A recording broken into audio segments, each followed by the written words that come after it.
Welcome to all my dear student. स्वागत है आपका अपने चैनल पढ़ाई लिखाई पे बिंदी वीरेंद्र। आइए स्टूडेंट, आज हम देखने वाले हैं क्लास 7 का मॉडल टेस्ट पेपर है 2, लेसन है 8 to 13। सबसे पहले क्वेश्चन आ चुके हैं, choose the correct option. MC question यहाँ पे आ चुके हैं, देखते हैं। अब यहाँ पे आपसे पूछ रहा है कि दो करेक्ट सेंटेंस बना के यहाँ पे लिखने हैं। तो आपको सेंटेंस क्या दिया है, ग्राफ्टिंग और बर्डिंग इज ए नेचुरल और N artificial method of propagation. तो इन वर्ड्स को मिला के आपको दो सेंटेंस फॉर्म करने हैं यहाँ पे। तो देखिए, पहला सेंटेंस है budding is a natural method of propagation, ठीक है। और नेक्स्ट वन है grafting is an artificial method of propagation. Next one is speedometer और स्लैश में है odometer measures the distance travel, और नेक्स्ट है speed of the vehicle in motion. तो राइट आंसर ये हो जाएगा यहाँ पे speedometer measure the speed of and the vehicle in motion, and the another one is N odometer measure the distance travelled. Next one, when held close to the object convex और यहाँ पे concave lens forming magnified और diminished image। तो right one हो जाएंगे यहाँ पे answer, when held close to the object convex lens form magnified image, और नेक्स्ट वन हो जाएगा when held close to the object concave lens form diminished image। Next one देखेंगे यहाँ पे एनिमल्स और micro organisms that feed on dead animals and plants are called, क्या कहते हैं उनको, है ना, डिकम्पोजर्स स्कैवेंजर्स। तो देखिए दो सेंटेंस क्या फॉर्मेशन हो जाएगी यहाँ पे, microorganisms that feed on dead animals and plants are called decomposers. Next one is animals that feed on dead animals and plants are called scavengers, कहते हैं उनको। और फिफ्थ नंबर है फार्म और domestic waste water contains detergents और poisonous pesticide. तो right answer हो जाएंगे दो सेंटेंस यहाँ पे, domestic waste water contain detergents and farm waste water contain poisonous pesticides. Label the picture given below, तो यहाँ पे आपको नाम बताने, तो ये उसका सॉल्यूशन है यहाँ पे, है ना। ये पीपल हो जाएगा, ये लेंस हो जाएगा, this one is retina and last one is optic nerve. Match the following question आ चुके हैं यहाँ पे। तो चलिए देखते हैं। सबसे पहले देखिए, हम बात करेंगे वुड पल्प। तो यहाँ बनाया जाता है वुड पल्प से पेपर। सन डायल की बात करते हैं, सन डायल टाइम मेजरमेंट के काम आता है। नाइक्रोम कॉइल की बात करेंगे, इलेक्ट्रिकल हीटिंग में होता है। कॉन्वेक्स मिरर की बात करेंगे तो ये आ जाएगा साइड एंड रियर व्यू में, कार में, व्हीकल्स में यूज होता है। स्लज की बात करेंगे तो स्लज क्या होता है बेटा, मैन्योर होता है एक तरह का। और राइज, है ना, नेक्स्ट है राइजोम्स, है ना। तो यहाँ पे सीख कर लेंगे इसको, तो क्या हो जाएगा यहाँ पे, लास्ट वन का सिक्स वाले का हो जाएगा जिंजर में होता है। चलिए next one, fill in the blanks देखेंगे। Waste water coming out of the industries is called industrial effluent. Next, the roof like covering that overlapping crowns of trees form is called, क्या कहते हैं उसको, the answer is canopy. The image formed by a plane mirror is literally inverted. Literally means left का right, right का left हो जाता है। Next one is an electrical well is based on the magnetic effect of current. Fifth one, the small metallic solid sphere in pendulum is called, इसको हम Bob के नाम से जानते हैं। In vegetative propagation, new plants are identical to the old plants। तो ये vegetative propagation में possible है। Name the following आ चुके हैं, वन वर्ड क्वेश्चन कह सकते हैं इनको, यहाँ पे टी कैपिटल कर लेंगे। Technique to develop a better variety of crops for large scale plant multiplication, इस पैटर्न को हम कहते हैं, मेथड को कहते हैं tissue culture. Next one is SI unit of speed, ये मीटर पर सेकंड होती है। Standard symbol of electrical components are used while drawing these diagram, तो इसको हम कहते हैं circuit diagram. Next one, maintenance and upkeep of forest in order to protect plants and animals from damaging human actions, इसको कहते हैं forest conservation. और next है suspended and dissolve impurities in waste water, इसको हम कहते हैं contaminants. Draw the electric symbols to represent the following, तो यहाँ पे देखेंगे इलेक्ट्रिकल सेल की बात करें तो इस तरह का इलेक्ट्रिकल सेल हो जाएगा, बैटरी का सिंबल ये हो जाएगा, ठीक है। तो यानी दो या दो से ज्यादा सेल का कॉम्बिनेशन जो होता है उसको हम बैटरी कहते हैं। स्विच ऑफ पोजीशन तो ये रहेगी, दोनों अलग रहेंगे, सेपरेट रहेंगे। इलेक्ट्रिक फ्यूज की बात करें तो ये ऐसा हो जाएगा। Next, label the parts of A typical flower, तो यहाँ पे पार्ट्स के नाम हो जाएंगे, देखिए this one is stigma, style and ovary, और कंप्लीट मिला के हो जाएगा ये pistil, and another one is here, anther and filament, दोनों का कॉम्बिनेशन इज स्टेमन, एंड लास्ट ये जो रेड वाला पार्ट है ये पेटल्स हो जाएगा, और ग्रीन वाला पार्ट हो जाएगा आपका sepal.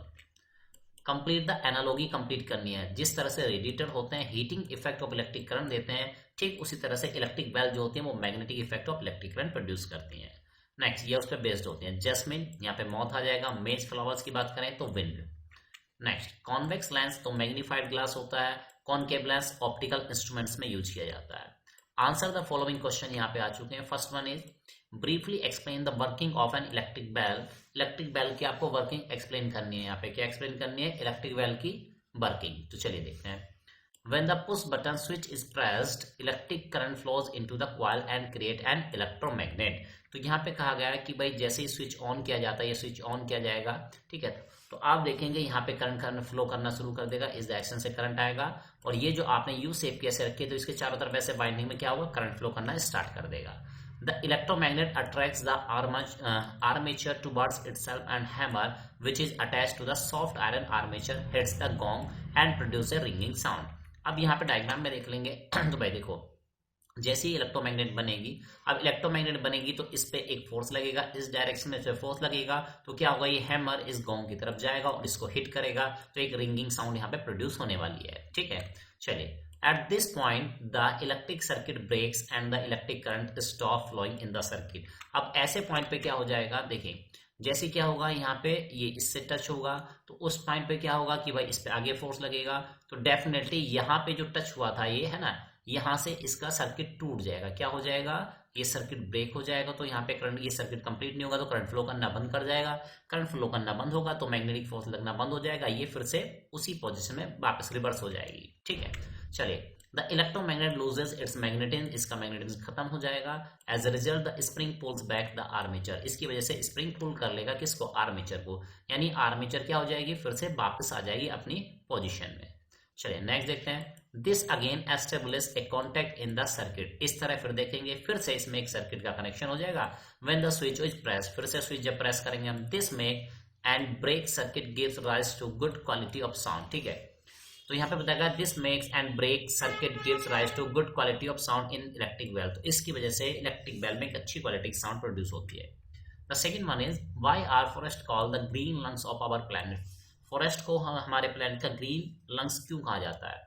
Answer is the balance of oxygen and carbon dioxide is maintain in the atmosphere by the forest, यानी हमारे जो बैलेंस है एटमॉस्फेयर में ऑक्सीजन का, कार्बन डाइऑक्साइड का, वो मेंटेन करते हैं हमारे forest. Hence forest are known as the green lungs of our planet. Third question is what are the advantage of vegetative propagation. Vegetative propagation के एडवांटेज क्या है? चलिए देखते हैं। Number 1, it is faster and more dependable method of propagation, यानी ये fast है और रिलायबल है। Next one is in plants are identical to the parent plant, जो प्लांट्स होते हैं वो आइडेंटिकल होते हैं अपने पेरेंट प्लांट्स के। This help in preserving the characteristic feature of species, इसकी वजह से जो स्पीसीज हैं उनकी कैरेक्टरिस्टिक बिल्कुल रिजर्व रहती है, कंजर्व रहती है। नेक्स्ट, नॉन फ्लावरिंग प्लांट, जिन पे फ्लावर नहीं आते हैं, can reproduce by this method, इस मेथड से वो प्रोड्यूस कर सकते हैं। Next one is tissue culture can be carried out through out the year, ये पूरे साल भर हो सकता है प्रोसेस, इररेस्पेक्टिव ऑफ सेशन, यानी मौसम का, वेदर का, कंडीशन का कोई इफेक्ट इन पे नहीं पड़ता है। Next one is differentiate between A concave mirror and the convex mirror, में आपको डिफरेंशिएट करना है। तो चलिए देखते हैं। कॉनकेव मिरर की पहले बात करते हैं, तो जान लेते हैं ये है आपका कॉनकेव मिरर, और इसमें क्या हो रहा है? रिफ्लेक्टिंग सरफेस इज कर्व इनबार, रिफ्लेक्टिंग जो सरफेस होती है जहां से रिफ्लेक्शन होता है वो कर्व इनबार्ड होती है, अंदर की तरफ मुड़ी होती है। कॉन्वेक्स मिरर की बात करें, जस्ट अपोजिट कर देंगे, रिफ्लेक्टिंग सरफेस इज कर्व आउटबार्ड, तो ये हो जाएगा आपका कॉन्वेक्स मिरर।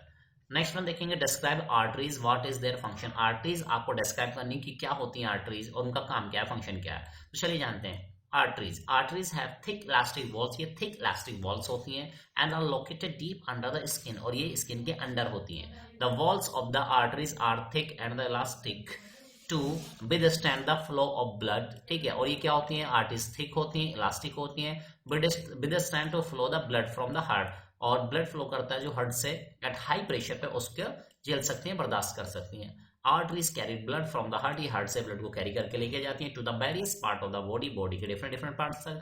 और arteries generally carry oxygenated blood, ये ऑक्सीजनेटेड ब्लड को लेके जाती हैं, ऑक्सीजन रिच ब्लड को लेके जाती हैं। Blood except for the pulmonary artery, pulmonary artery इसका एक्सेप्शन है, दैट कैरीज डीऑक्सीजनेटेड ब्लड, बाकी सारी आर्टरीज ऑक्सीजनेटेड ब्लड लेके जाती हैं, but pulmonary artery deoxygenated blood लेके यहाँ पे ले जाती है। Question number 6. What factors does the resistor depends on to produce heat? कौन से फैक्टर होते हैं किस रेजिस्टेंस के जो डिपेंड करते हैं कि भाई हीट कितनी जनरेट होगी। ठीक है, चलिए जानते हैं। तो कौन कौन से फैक्टर हमें जिन पे डिपेंड करते हैं? Number 1, the amount of current, current कितना पास हो रहा है उससे थ्रू द मटेरियल से। द टाइम फॉर ड्यूरेशन, कितने देर के लिए पास हो रहा है current, and the nature of the material, यानी उसका रेजिस्टेंस कितना है। Question number 7, how do forest help in maintaining the water table. Water table को मेंटेन करने में फॉरेस्ट कैसे हेल्प करते हैं? तो जानते हैं। The rain water that seeps into the soil, जो पानी होता है रेन का वो सॉइल में धीरे धीरे सिप होने लगता है, नीचे जाने लगता है। एंश्योर ए, ठीक है, ये क्या करता है, पेरिनेलियस सप्लाई ऑफ द वाटर, तो इस तरह फिल्टर होके एक पानी जो नीचे जा रहा है two streams spring and bells and thus, तो इनको रिचार्ज करता है एंड दस रिचार्जिंग द वाटर टेबल, इस तरह से वाटर टेबल हमारी रिचार्ज होती रहती है। तो माय डियर स्टूडेंट, कैसा लगा आपको सॉल्यूशन, क्या ये हेल्पफुल है, किस स्कूल से आप बिलोंग करते हैं, who is your best teacher, comment box में कमेंट करना ना भूलिए। नेक्स्ट वीडियो में मिलते हैं, तब तक लिखते हैं बाय बाय।